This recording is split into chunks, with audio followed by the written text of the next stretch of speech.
Go ahead and turn to fraction addition by finding a common denominator page in your fraction addition study packet.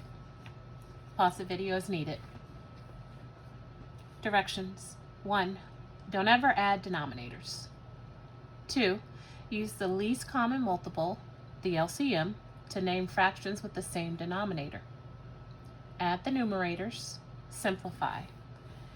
Here's an example in case you need to refer back to it during our lesson. So we have 2/3, which is about 1/2, plus 1/2. 1/2 plus 1/2 is about 1. So our sum should be about 1. So we need to think what 3 and 2 have to do with each other, so we'll find a common denominator.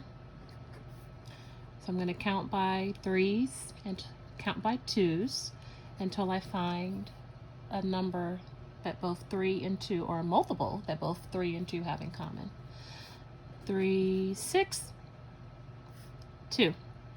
2, 4, 6.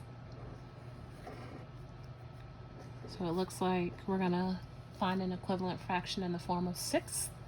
And because we don't ever add denominators, we'll rewrite the 6 for the answer or the response. All right, what do I do to 3 to get it to 6? 1, 2. I multiply it by 2. Whatever I do to the denominator, I need to do to the numerator. You'll recall that 2/2 is equivalent to 1, and anything times 1 is that amount, which keeps this equivalent. 1/2 plus or times what will give me a 1/6. I actually don't need to do the math for that because I know that half of 6 is 3.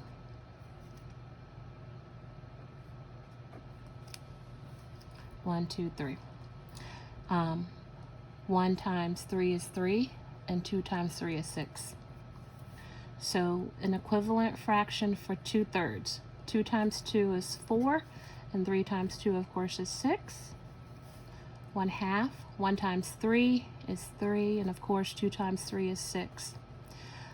4 plus 3 is 7. This is an improper fraction because the numerator is greater than the denominator. This is not in simplest form. Because the numerator is greater than the denominator, I know that it's greater than a whole.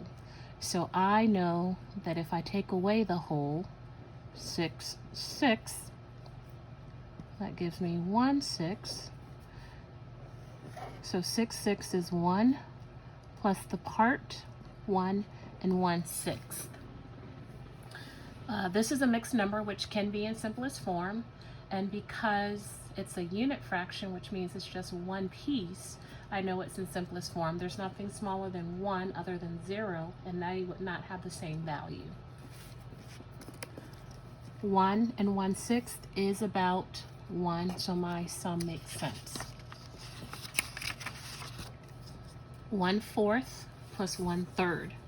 1/4 is 1/4 away from the half, as well as 1/4 away from the benchmark 0. We tend to go to the higher benchmark, so we'll do 1/2. 1/3 is 1/6 away from 1/2.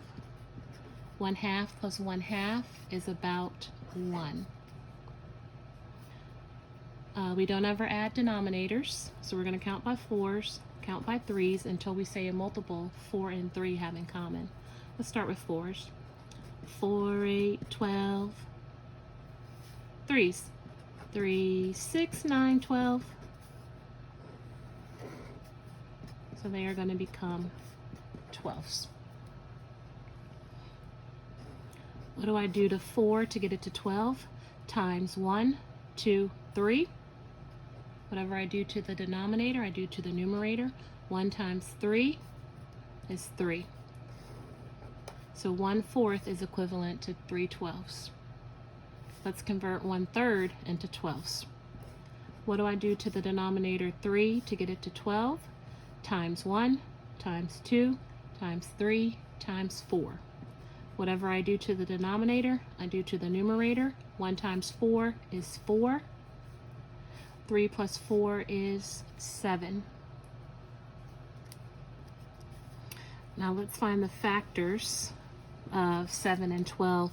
7 is a prime number and it's not a factor of 12, so I think 7/12 is in simplest form. 1 times 7,